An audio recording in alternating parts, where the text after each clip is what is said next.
வணக்கம். நான் சித்த மருத்துவர் சங்கீதா பேசுறேன். இப்பொழுதெல்லாம் அதாவது மக்கள் சிறியோர் முதல் பெரியோர் வரை நோய்களால அதிகமா பாதிக்கப்படுகிறார்கள்.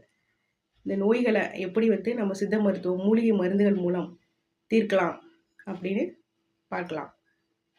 இந்த சித்த மருந்துகள் நோய் எதிர்ப்பு சக்தி தருகின்றன, உடல்ல வருமுன் காக்கின்றன, மேலும் பல வியாதிகளை தீர்க்கின்ற தன்மை உடையது மூலிகை சித்த மருந்துகள். இந்த மூலிகையோட இயற்கையோடு நாம் சேர்ந்து வாழும் பொழுது தான் நம் உடல் ஆரோக்கியமாக இருக்கும். மற்ற மருந்துகள் சாப்பிடும் பொழுது அவை உடலுக்கு கெடுதல் தான் செய்கின்றன.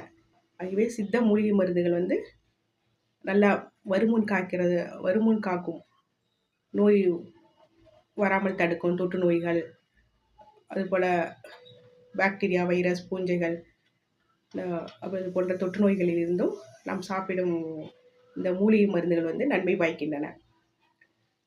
என்னென்ன நோய்கள்லாம் மூலிகை மருந்துகள் நோய்களை சரி பண்ணும் அப்படின்னு பார்த்தா, உடல் எதிர்ப்பு சக்தி நோய் மருந்து, அது ஒட்டுமொத்த உடலுக்கும் நோய் எதிர்ப்பு சக்தியை தருகின்றது. உச்சந்தலையிலிருந்து உள்ளங்கால் வரை நோய் எதிர்ப்பு சக்தியை தருகின்றது. அதாவது உடல் மூலிகை நோய் எதிர்ப்பு சக்தி மருந்து, அப்புறம் உடல் வலிகளுக்கு நிவாரணம் தரும் மருந்துகள், மேலும் ஞாபக சக்தியை தரும் மருந்துகள், உடல் தேற்றி மருந்துகள், நல்லா உடலை பலம் பெறும் மருந்துகள். இந்த காம்போலாம் 1000 ரூபாயிலே உங்களுக்கு கிடைக்கும். இது அனைவரும் சாப்பிடலாம். இது நம்ம நோய்களை வருமுன் காக்கும் ஒரு பெட்டகமாக நம்ம பயன்படுத்தலாம். அப்படி பயன்படுத்தும் போது எந்த ஒரு பக்க விளைவும் இருக்காது. எல்லா மூலிகை சாக்குகள் சேர்ந்த செய்யப்படும் மூலிகை மருந்துகளாகும். இது சிறியவர் முதல் 10 வயது உட்பட்ட சிறியவரிலிருந்து பெரியவர் வரை 80 வயதுக்கு உட்பட்டவர்கள் வரைந்து சாப்பிட்டு நலம் பெறலாம். இந்த மூலிகை மருந்துகள் உடல் தேற்றியாகவும், உடலை பலம் பெற செய்யவும், ஞாபக சக்தியை தரவும், அதுபோல் உடல் வலிகளை போக்குவதற்கும், உடலில் உள்ள அலுப்புகள், அதுபோல் ஞாபக சக்தி, மறதி, குழந்தைகளுக்கெல்லாம் நல்லது. படிக்கும் வயது சின்ன பிள்ளைகளுக்கெல்லாம் இல்லை, ஒட்டுமொத்த ஆரோக்கியத்துக்கு அதிக நன்மை தருகின்றது.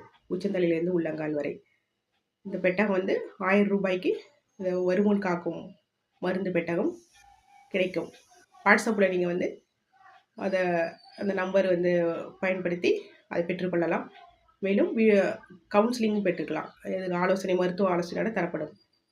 தொடர்பு கொள்ள வேண்டிய முகவரி அப்படின்னு பார்த்தா, நாங்கள் லிங்க்கில் உங்களுக்கு டிஸ்கிரிப்ஷனில் தருவோம். அதில் பயன்படுத்தி நீங்கள் பயன்படுத்திக்கலாம். இந்த சேனலுக்கு லைக், சப்ஸ்கிரைப் பண்ணுங்கள்.